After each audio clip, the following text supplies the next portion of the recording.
Este es el canal de la libertad, el de la justicia y la paz de nuestro pueblo, la señal de las leyes y la transparencia, ventana de la verdad, por la Venezuela que todos queremos, Capitolio TV. Señor presidente, señores vicepresidentes, excelentísimos y honorables representantes del cuerpo diplomático, señores invitados especiales, señoras diputados, señores diputados. Agradezco a la Asamblea Nacional la generosidad de invitarme a la tribuna de esta, que es mi casa, porque es la casa de todo el pueblo.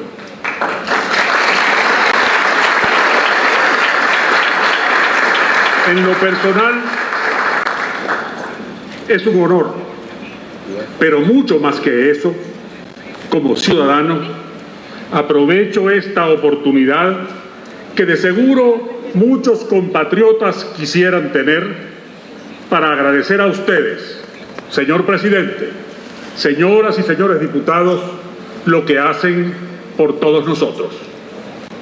Quisiera, porque así debe ser, así corresponde, que estuviera aquí toda la diversidad de opiniones de esa comunidad nacional agrietada que tenemos que restablecer. Aquí deberían estar los diputados y diputadas de los partidos que apoyan la línea del gobierno. Es una anomalía que decisiones de la equivocación antipolítica expropien a quienes votaron para traerlos aquí de su voz y su visión en este hemiciclo. Aquí deberían estar también la diputada y los diputados de Amazonas, esa región querida. Así como el representante indígena de ese estado y de Apure. Los pueblos y comunidades del confín sur de nuestra patria, en exclusión que se agrega a otras que padecen, han sido privados de su derecho a participar. Y aquí deberían estar, no en pendones, físicamente, los diputados hoy perseguidos o apresados, a despecho de la inmunidad que les reconoce y garantiza el artículo 200 de la Constitución. En todos esos casos, en todos, los agredidos no son una posición política, ni el Parlamento, ni los parlamentarios, sino los ciudadanos y sus derechos. Los venezolanos necesitamos que esta institución haga más y haga mejor, porque en el pleno y eficaz funcionamiento del sistema constitucional están los caminos y las herramientas para resolver entre todos los gravísimos problemas que asaltan nuestra cotidianidad, tornándola en campo minado de angustia y sobresalto, hasta para lo más elemental.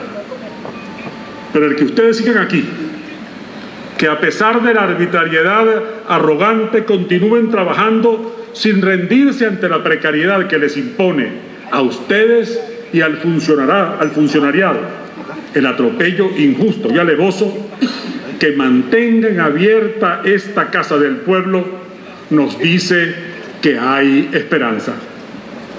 Mientras sobre esa cúpula, que por dentro retrata una batalla decisiva de nuestra historia y por fuera se ha convertido en el símbolo de nuestra democracia, mientras sobre esa cúpula ondee la bandera de la dignidad de ustedes, representantes legítimos de nuestro pueblo, en Venezuela hay esperanza.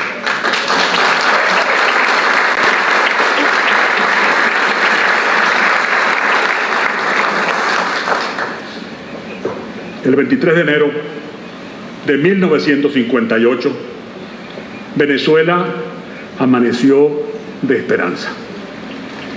Recuerdo vivamente el enorme impacto que fue para el niño de 7 años, que entonces era, aquella explosión de júbilo, aquel aire distinto que parecía respirarse, aquella sensación y aquella convicción en mayores de que todo sería diferente de entonces en adelante.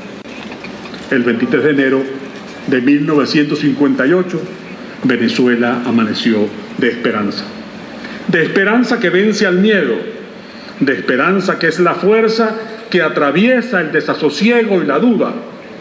Es decir, popular, que la esperanza es lo último que se pierde. En realidad, la esperanza es la cuota inicial de todas las grandes victorias.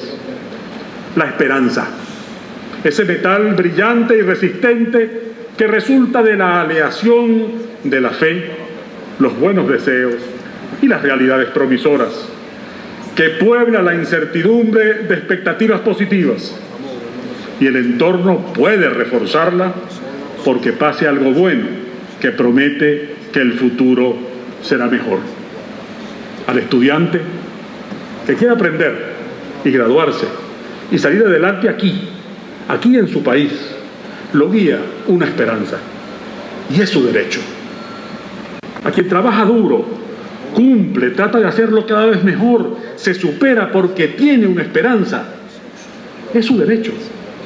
El que siembra o cría para producir y progresar, y su progreso nos alimenta y nos da prosperidad, aguanta dificultades gracias a su esperanza, y ese es su derecho.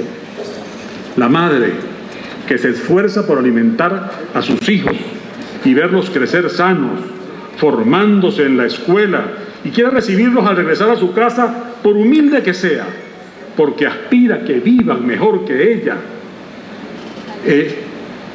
alberga en su corazón una esperanza. Ese es su derecho. Ella, que se faja a punta de esperanza, tiene ese derecho, y ese también es el derecho de esos niños. Los padres, como tantos de los que estamos aquí, que con el corazón partido entre el dolor y el es por su bien, vieron irse a sus hijos de este país que antes dio la bienvenida a la esperanza de tantos inmigrantes, albergan muy dentro la esperanza de que esos hijos vuelvan, y ese es su derecho. El que tiene una idea, invierte, emprende, trabaja y da trabajo, produce, se mantiene en pie gracias a su esperanza, y esa esperanza es su derecho. El enfermo que acude al hospital para curarse y busca en la farmacia el medicamento que necesita para ese tratamiento que lo sane, alberga la esperanza de la salud y de la vida, y ese es su derecho. El ciudadano, militante o no, que lucha cívica, pacíficamente, por su idea de Venezuela, por su sueño de cambio para el país, es una esperanza, y esa esperanza es su derecho. Y aquel joven que decidió que su vocación era defender a su patria, y que ya oficial no se conforma con que la institución que ama sea confundida con la corrupción o identificada con la represión, se hizo cadete con una esperanza, y ese es su derecho. Estudiar, trabajar, crear, producir, levantar una familia, progresar, estar sano, militar en una idea cívica, servir a la seguridad de Venezuela, son derechos y también deberes. La República, ese proyecto que Venezuela asumió desde 1810 y que todavía dista de realizar a plenitud, es un orden de igualdad donde todos tenemos derechos y deberes, y uno básico, fundamental, aunque no está escrito en ninguna parte, pero está implícito a todo lo largo del orden constitucional. Uno fundamental es el derecho a la esperanza, ese que te llama a tu realización como persona. Tenemos pues el derecho y el deber de la esperanza.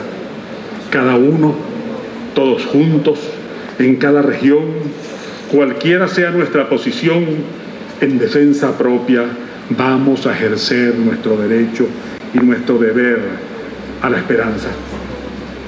No permitamos nunca que nos expropien la esperanza.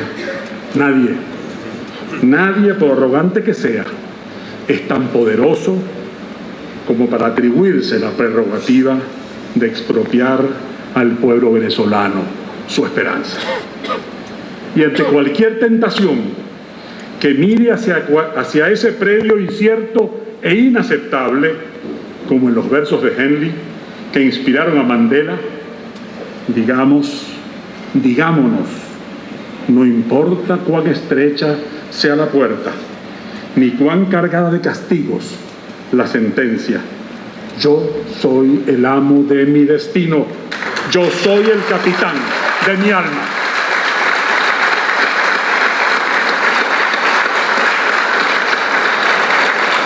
Volvamos un instante a 1958. Cuenta Ramón Velázquez. En los días siguientes al 23 de enero se puso muy en boga entre las personas enteradas del proceso histórico el curioso dato de la coincidencia de las crisis nacionales de la política con los años terminados en 8. Mariano Picón Salas, en una charla por televisión, y después de advertir que nada había más anticientífico que esa clase de acotaciones, enumeró los episodios. 1848, caída de Páez y la oligarquía conservadora. 1858, caída de Monagas y de la oligarquía liberal. 1868, caída de Falcón y del régimen federalista. 1878, traición de Alcántara a Guzmán. 1888, se alza Rojas Paul contra Guzmán. 1898, muere Joaquín Crespo y viene el fin del liberalismo amarillo. 1908, Juan Vicente Gómez depone a Cipriano Castro. En 1918 y en 1928, las dos grandes crisis que afronta el régimen gromesista. En 1948 es derrocado el presidente Rómulo Gallegos y se inicia la dictadura militar. A esa relación agreguemos dos datos que Picón Salas no dijo porque no podía adivinar, porque está hablando en 1958. En 1968, por primera vez, un candidato presidencial de oposición, Caldera, ganó las elecciones dando inicio a la alternancia pluralista. Y en 1998 fue elegido presidente Hugo Chávez y comenzó la llamada revolución bolivariana y la ya larga hegemonía del grupo actualmente en el poder. Coincidencia, destino, lo que ustedes quieran, pero en Venezuela los años terminados en 8 han resultado ser años de cambio.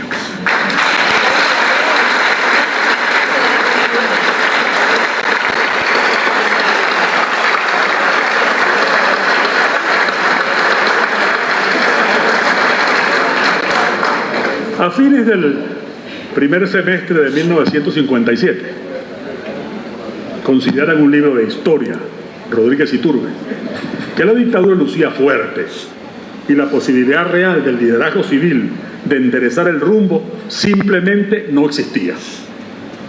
Sin embargo, la realidad objetiva ya apreciada será inundada por hechos que acaban desmintiéndola al punto que hoy conmemoramos esta fecha. Apenas asomaban problemas en la hacienda pública y en una economía que, sin embargo, no había dejado de crecer. Ayudado por el auge económico mundial de la segunda posguerra, el Producto Interno Bruto venezolano se había duplicado en menos de una década. Lo político parecía bien atado y las Fuerzas Armadas se veían sólidamente unidas en torno al régimen surgido a partir de que ellas hubieran, cito el acta de constitución del gobierno militar, asumido el control de la situación de la República. Fin de la cita. Eso fue en 1948. Sin embargo, desde Múnich, donde vivía exiliado, la agudeza visual de Herrera Campins lo capta diferente. critica a quienes pretenden presentar un panorama monocromo de las Fuerzas Armadas, triste y sin esperanzas, para concluir que núcleos castrenses, inhibidos por la postura de la superioridad, saben que la dictadura se ha colocado en un bajadero peligrosísimo y que es necesario hacerla rectificar para que no siga comprometiendo la función histórica de las Fuerzas Armadas. El 1 de mayo de 1957, eso fue en marzo, el 1 de mayo del 57, el arzobispo de Caracas, Monseñor Rafael Arias Blanco, publica su pastoral con motivo de la fiesta de San José Obrero. Nuestro país se va enriqueciendo con impresionante rapidez, dice. Ahora bien, nadie osará afirmar que esa riqueza se distribuye de manera que llegue a todos los venezolanos, ya que una inmensa masa de nuestro pueblo está viviendo en condiciones que no pueden ser calificadas de humanas. Y no se queda en la coyuntura, va al fondo, que en los derechos y deberes de los trabajadores se respete la dignidad de la persona humana, y dice el arzobispo en su pastoral: entre el socialismo materialista y estatólatra, que considera al individuo como una mera pieza de la gran maquinaria del Estado, y el materializado capitalismo liberal, que no ve al obrero sino como un instrumento de producción, una máquina valiosa, productora de nuevas máquinas en su prole, está la doctrina eterna del Evangelio, que considera a cada uno de nosotros, sin distinción de clases ni de razas, como persona humana, como hijos de Dios. Es la doctrina que escuchamos sostener a Juan Pablo II y reiterar a Francisco con acento latinoamericano. 6 décadas después, la humanidad sabe que el socialismo estatólatra es un fracaso y que la economía de mercado o economía libre, que reconoce la creatividad, la propiedad privada y favorece la producción y circulación de bienes y la prosperidad, requiere, para llegar con sus oportunidades a todos, de un sólido contexto político y jurídico y de una ética social que la ponga al servicio de la libertad humana integral.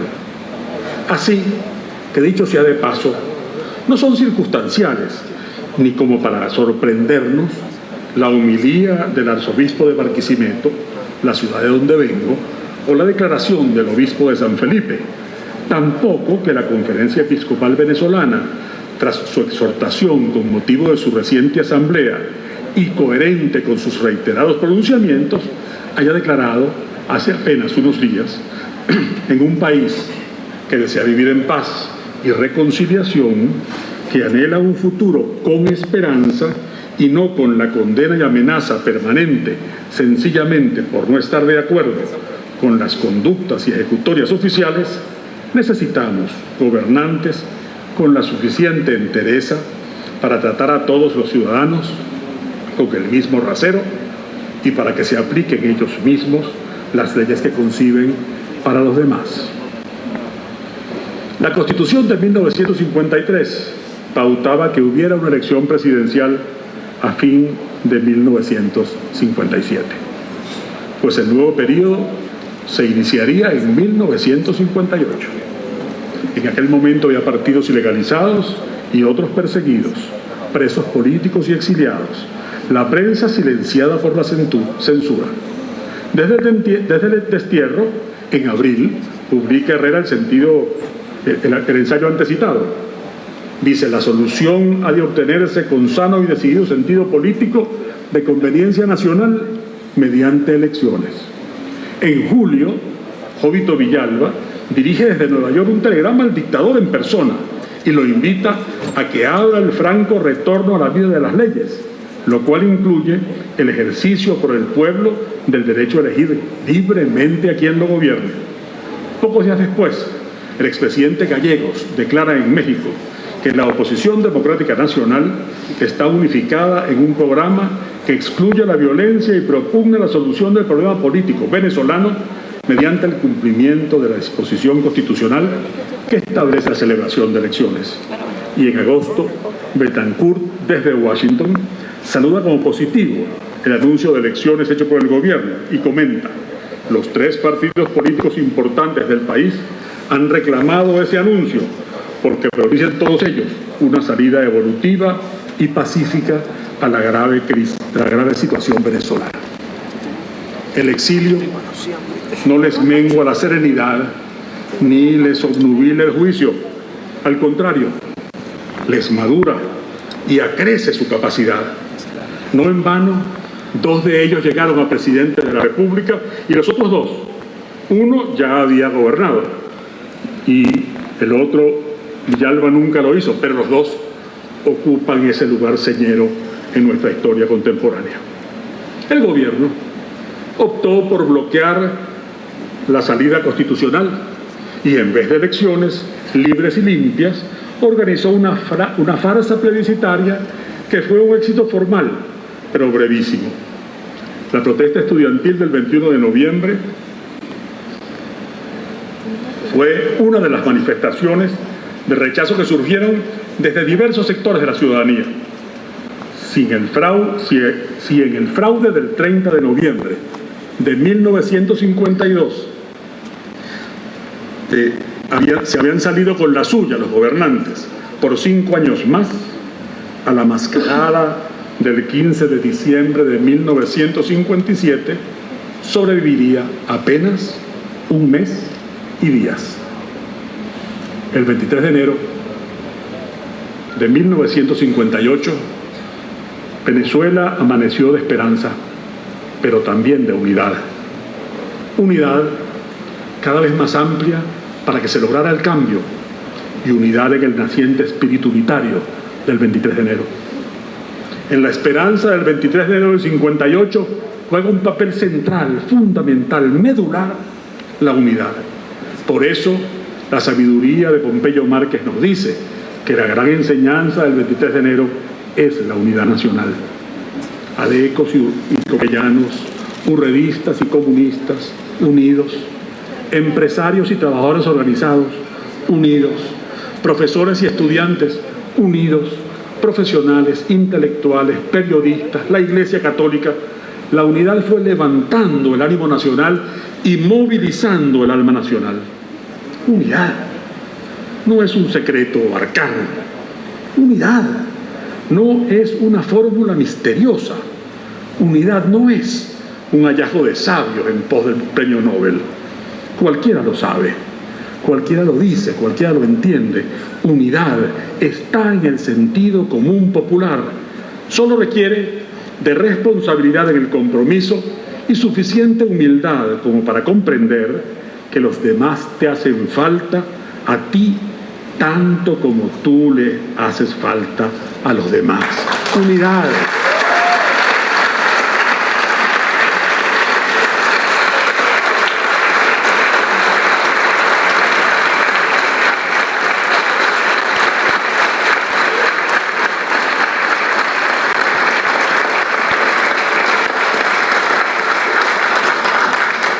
¿Exige la unidad grandeza de alma? Sí, pero seamos menos solemnes, porque es mucho más simple. Basta con acercarse al alma sencilla del pueblo y darse cuenta que lo que quiere es unidad. No son pocos los héroes del proceso que en aquella jornada dio inicio a un proceso nuevo. Muchos son conocidos, miles son anónimos, pero quiero destacar hoy, para que no se nos olvide, porque sería injusto, a un héroe inesperado, a un hombre decente cuya bonomía se respiró en este Capitolio durante sus 3 periodos como senador de la República y a quien aquí mismo tuve el honor de conocer y de tratar. Un militar que alcanzó el grado de vicealmirante. Había ejercido en aquellos años del gobierno que concluyó el 23 de enero del 58, cargo como presidente del Instituto Nacional de Deporte y del Círculo Militar. Y como comandante de la Armada, era el oficial de mayor antigüedad y jerarquía en enero de 1958.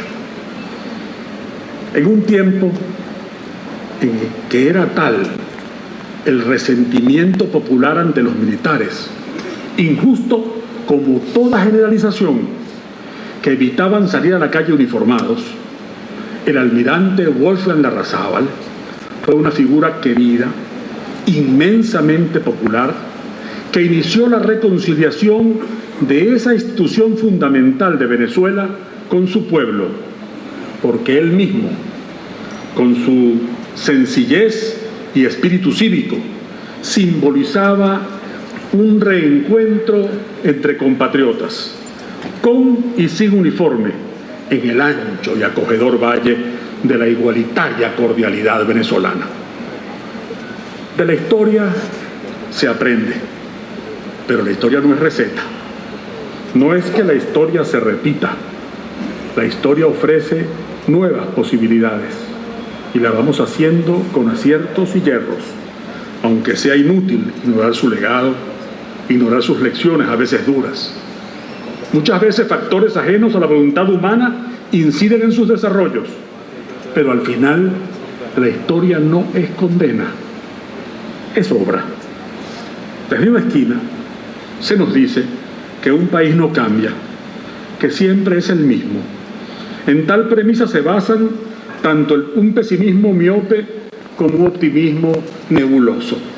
Desde otra, tan equivocada como aquella, se asegura que el país cambió para siempre, que ahora la nación es otra. Eso es propaganda, nada más. La verdad es que los países siempre cambian. Cada episodio de sus vidas los influye, los condiciona, puede empobrecerlos materialmente, pero enriquecer su experiencia y su capacidad de comprender y de lograr. Venezuela ha cambiado y seguirá cambiando. Que nadie apueste a su atraso, que nadie apueste a su estancamiento, a su inmovilidad. Ningún país es así, y este país de nosotros muchísimo menos. Hoy, otra vez, la lucha venezolana es por la esperanza. Ustedes y yo sabemos, y buena parte de la comunidad internacional también, y todos los venezolanos lo saben, que estamos en problemas, en gravísimos problemas. Esos problemas están a la vista y, repito, con cadenas, la única doctrina de los ojos es ver. Aunque hay quienes han decidido que sus ojos no vean y niegan obstinadamente la realidad. Pero el dicho popular no falla. Cierran los ojos para no ver, porque no quieren que el corazón sienta. Al final del capítulo 7 de los deberes, de los derechos, deberes y garantías fundamentales, el artículo 62 de la Constitución de la hermana República de Cuba condiciona el ejercicio de esas libertades, las que están en ese capítulo, a que este no sea contra lo establecido en esta Constitución y las leyes, ni contra la existencia y fines del Estado socialista, ni contra la decisión del pueblo cubano de construir el socialismo y el comunismo. Pero esa no es la Constitución de la República Bolivariana de Venezuela. Aquí,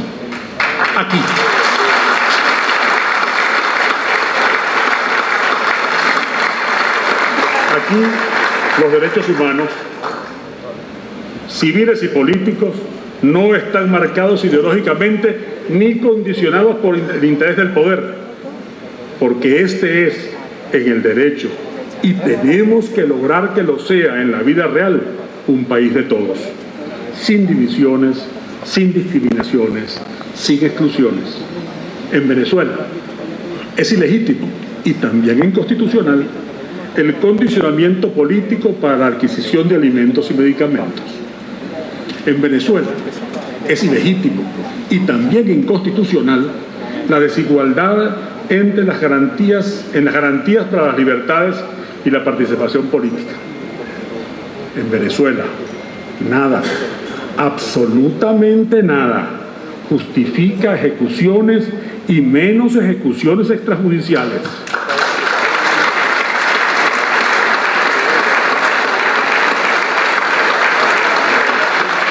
Procede correctamente la Asamblea Nacional cuando investiga los estremecedores eventos recientes de El Junquito para determinar políticamente la responsabilidad por hechos cuya naturaleza es ilegítima e inconstitucional, como tantos indicios apuntan. Y ya debería estar haciéndolo en el plano penal la Fiscalía General de la República, porque es su deber. El ecosistema por excelencia de la esperanza es la serenidad, la seguridad que da la paz. El precio de la paz no es el silencio o la exclusión. Ese siempre resulta, más temprano que tarde, demasiado caro. La condición de la paz es el respeto. Y hay una articulación del respeto a través de causas e instrumentos que le permite tener movimiento.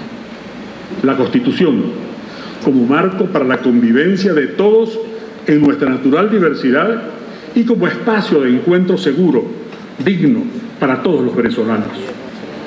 Las instituciones, como testimonio viviente y en constante transformación de la perseverancia de un pueblo que aprovecha de su experiencia porque aprende de ella.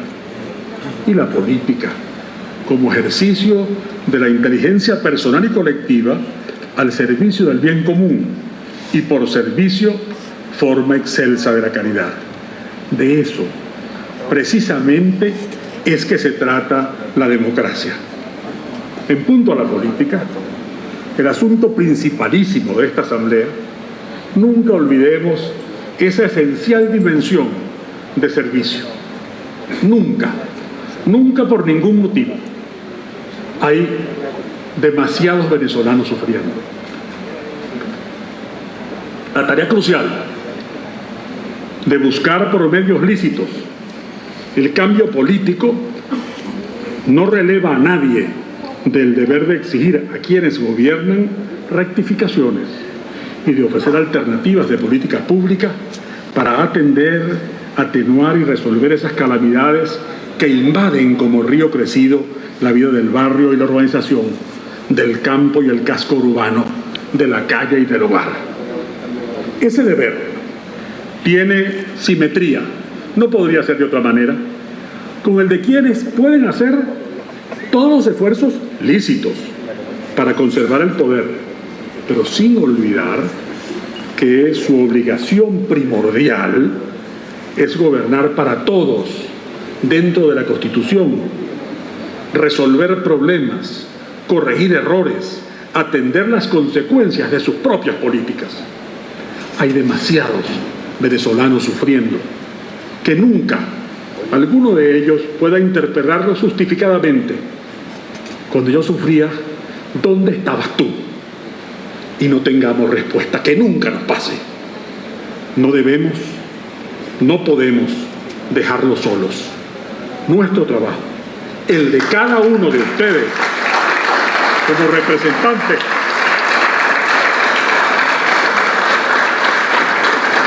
nuestro trabajo, el de cada uno de ustedes, como representantes populares, es ser los defensores de la esperanza.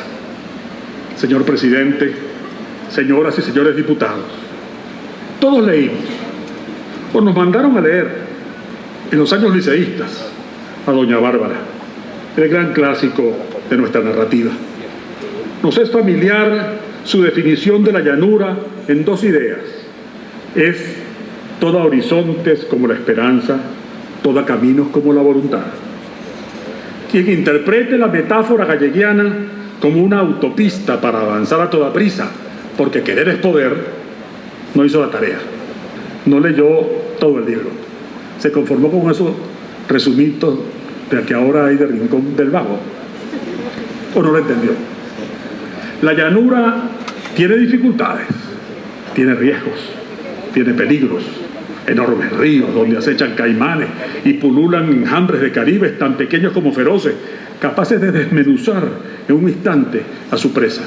Serpientes, tremedales, un clima duro de lluvias y sequías que se hacen interminables.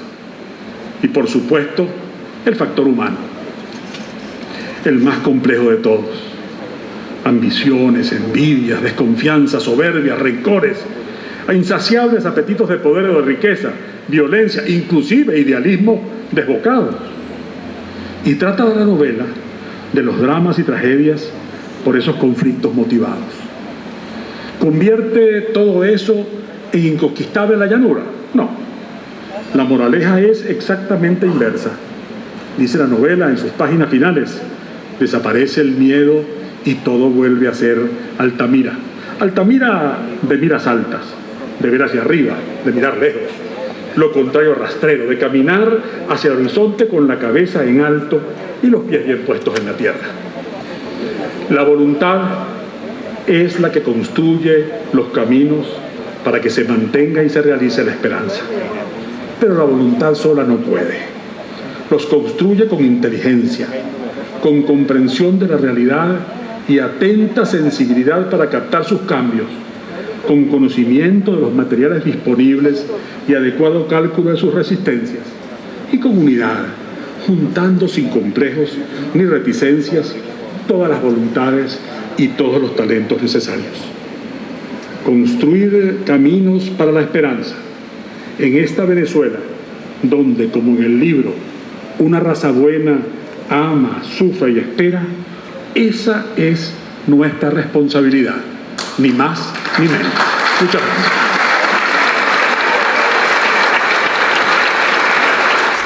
Este es el canal de la libertad, el de la justicia y la paz de nuestro pueblo, la señal de las leyes y la transparencia, Ventana de la Verdad, por la Venezuela que todos queremos, Capitolio TV.